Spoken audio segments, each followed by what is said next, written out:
জান গো, ও জান, তুমি কেমন আছো? আমাকে ছেড়ে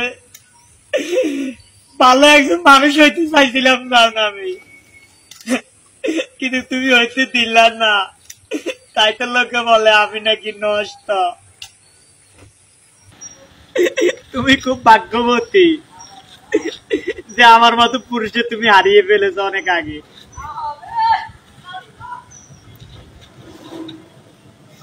আল্লাহ, একটা রুটি কিনা দুজনে মিলে ভাগ করে খাইতাম,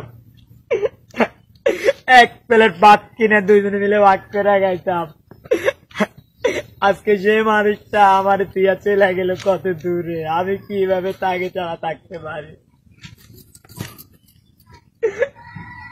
আমাকে ক্ষমা করে দিবেন, আমিও তো আজকে পৃথিবীতে থাকবো না,